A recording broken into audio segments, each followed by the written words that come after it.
So as we follow on in chapter 16, we see that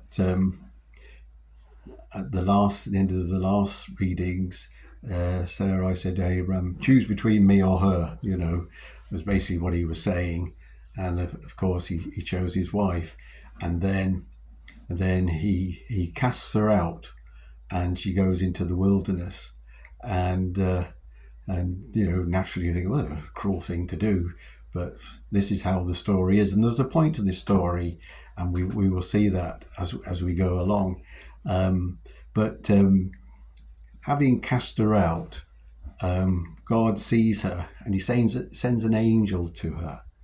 And in one way, it's a wonderful thing that even when we do things wrong, and we do things wrong, and we get things wrong, and we have wonderful times of refreshment, we can be like Abraham and, we've got the covenant. What a wonderful experience it is. And, I'm secure and everything else. And then we go and do silly things sometimes. But God, in his grace and his love and his mercy, and even under the old covenant, God was still there. He still cared. And so he sends an angel to Hagar, who's out in the wilderness expecting a child. And the angel of the Lord said unto her in verse 10 of chapter 16, I will multiply thy seed exceedingly, that it shall not be numbered for multitude. And the angel of the Lord said unto her, Behold, thou art with child, and thou shalt bear a son, and thou shalt call his name Ishmael, because the Lord hath heard thy affliction. And he will be a wild man. His hand will be against every man, and every man's hand against him. And he shall dwell in the presence of all his brethren.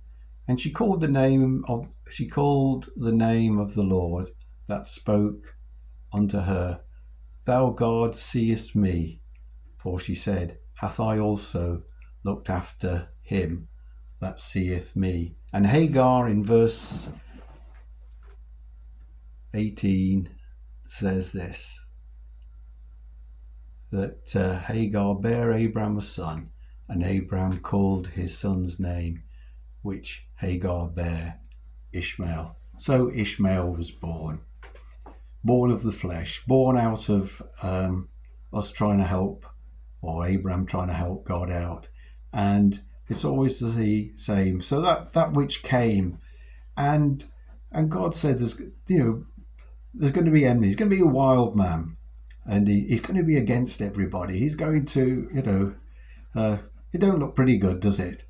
And indeed, the things of the flesh are not very good for us, and particularly if we do it sort of in a response that we think we can do things for God, which only he can do for ourselves.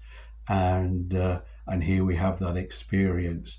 And if you study the history of Ishmael, who's looked upon as the father of the Arab nation, you can go back thousands of years and you will see how the enmity and how the struggle, and it still goes on to this day, that these things happen. But God is sovereign. He's still the God of love. He still has a purpose and plan, and nothing thwarts his purposes and plans. And even though we may go into Egypt, we may go into the world, even though we create a few Ishmaels here and there, it's not that it doesn't matter. It does matter, and we're better off not doing these things. But God cares for us still, and in his grace, he works all things after his purpose and plans for those that love him, and we do love him.